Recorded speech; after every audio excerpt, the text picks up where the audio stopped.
from my point, first time tracking to tape, I mean, this is possibly the best and most fun experience I've pretty much had in my life.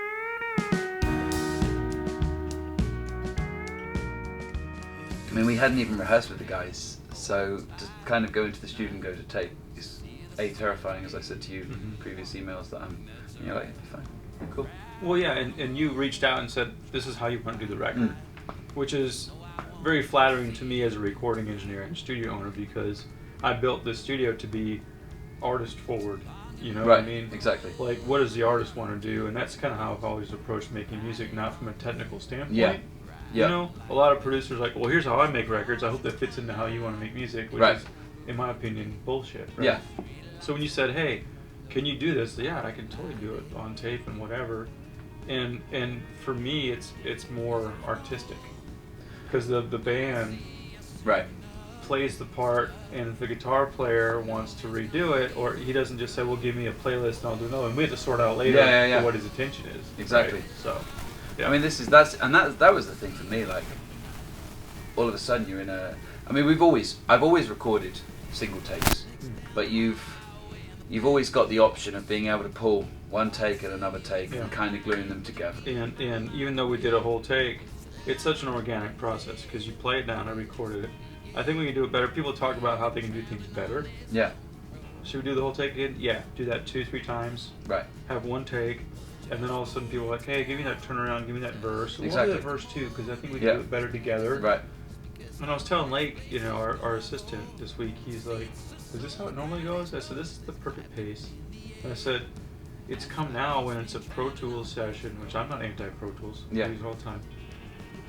The players will line up behind the engineer to go in and do their edits. Exactly. Which doesn't really, I don't know, it's just a different thing. You know, I'm not anti anything, but it's more organic and more music, more artist focused when they decide to play it together. Exactly. Even though we might only be punching in 4 bars, or a drum punch or a band punch, everyone is talking about what we can do together right now. Exactly. Yeah. And I mean, it's funny actually, because now we're sat right next to this thing. So this is kind of your Pro Tools rig in theory, isn't it? It's your. So this is controlling. I mean, you'll be able to explain this better, but this is controlling the tape. And you've got, obviously, here you can see your channels. So, and that's so in theory, what you're doing is you're pressing whichever one you want to record over, and that's it. You record over it. You can't go back. Not like in Pro Tools where you go, actually, I messed up. I'll delete that one. I've got versions 7, 8, 9, 10, 11, 15 that were good. This is like, shit, I deleted over it, and that was shit. Now we have to go a bit further back. And then a bit further back, and so that's why we have a quick conversation. It's like, do you mean the second? Remember, we always say, well, Daniel, you're calling the first 2 verses one verse, or so I don't punch the wrong verse. Exactly, which you should do anyway. I think. Yeah, especially when you've got no kind of there's no undo button. And my argument, I think this is faster. Because we could do playlists.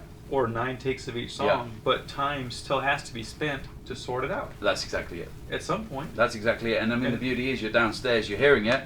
Did that work? Oh, we just play back that bit. Yep, seems to be fine. Okay, we're good. So tomorrow when we mix, I'm going to push up the 22 faders, every note that we want played is on tape. Exactly, it's there. Queen, you can actually download the Queen multi-tracks. And you've got, because they had so many tracks, but you had spaces where you've got like, okay, we're not playing something here, we can put a guitar in there.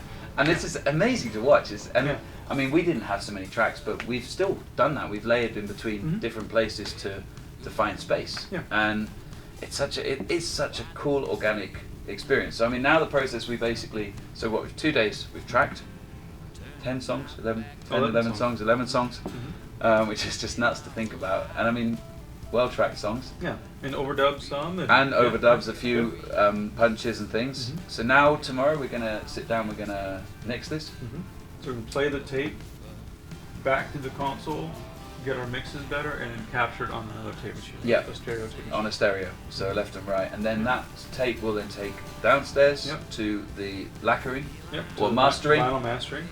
Which we'll take the tape straight through Analogue master, straight onto the lathe. That's correct. So then cut the lacquer. and then literally the lacquer comes upstairs, next door, where we make the stampers. The metal stampers? Yeah. And then those stampers will go to the production plant and be pressed onto vinyl. And then the listener will put it on the turntable and drop an analog needle on it. And Right. And you've got 100% analog sound, which is nuts. Yeah. And I mean, this is how they did it. And easy. And super easy. I mean, let's face it, 3 days. Right.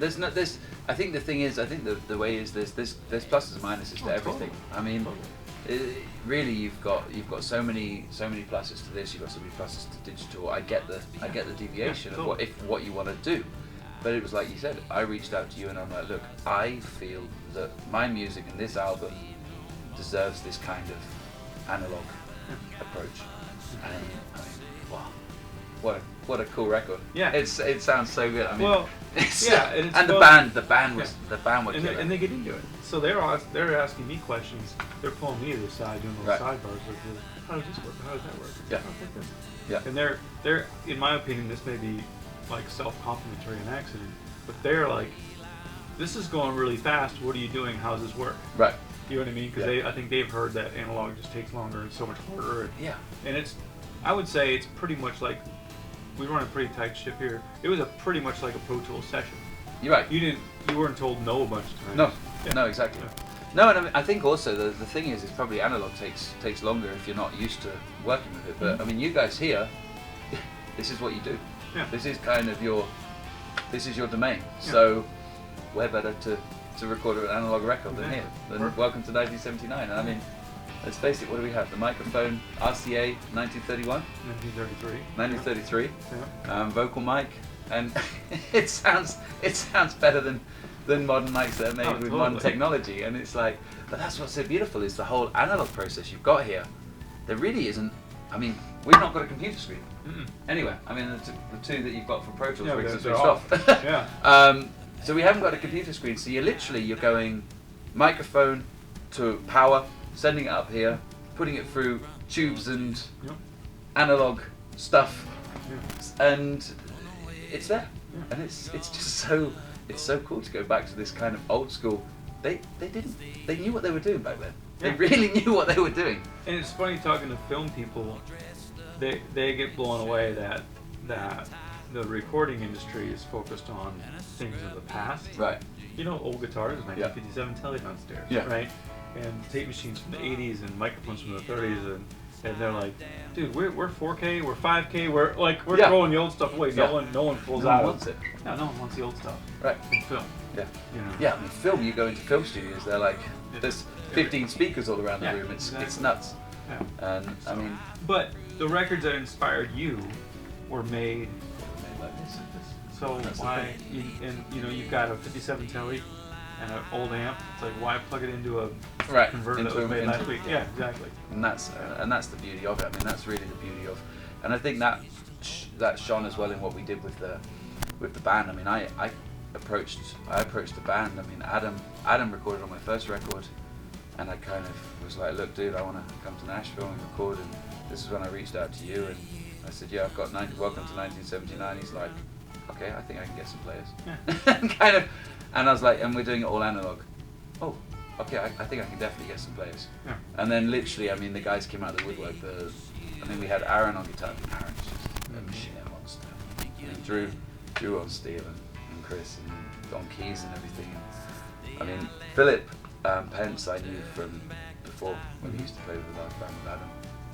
And I said to Adam, look, and for me, drummers and bass players, they come together. Yeah. So it's very much like put the ball in Adam's court, like, dude, find me the band and let's do a record. And then I sort of said to him, I'm like, yeah, Matt's going to come play harp. Okay, cool. Yeah. Like it wasn't planned. And it just sort of walks in through the door in the studio with his bag of harps, and I'm like, okay, you're on.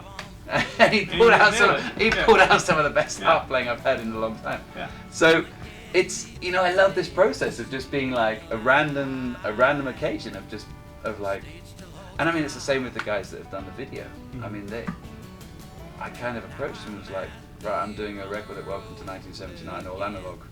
Okay, we're in, kind of thing. Yeah.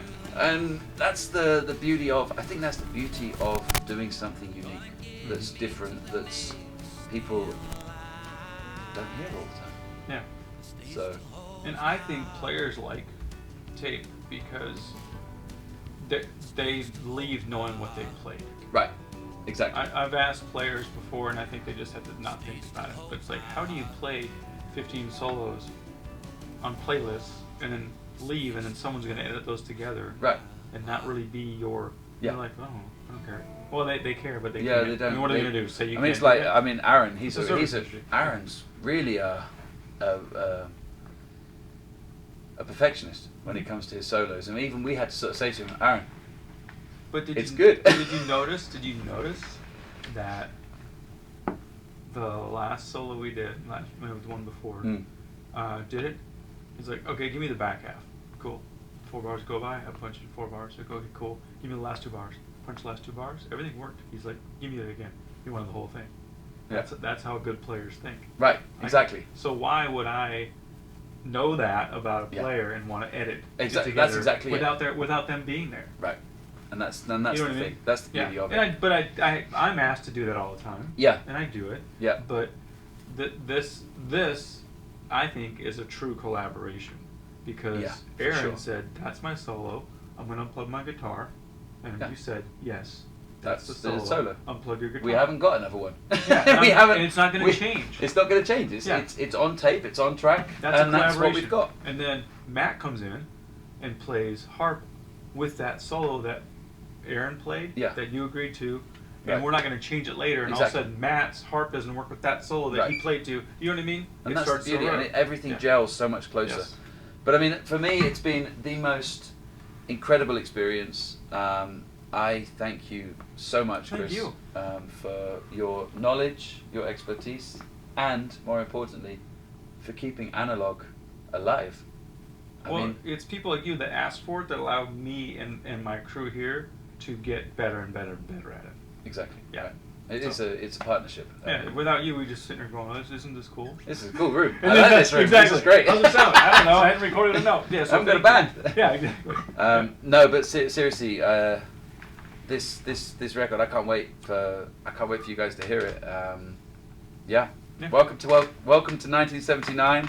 Chris Mara, mix engineer, owner extraordinaire, visionary, and thank you so much for everything you guys here have done. Well, I hope the record lives up to the hype. So do I. On my end. So do I. No, but thank you, mate. I appreciate it. Thank really. you. Awesome, man.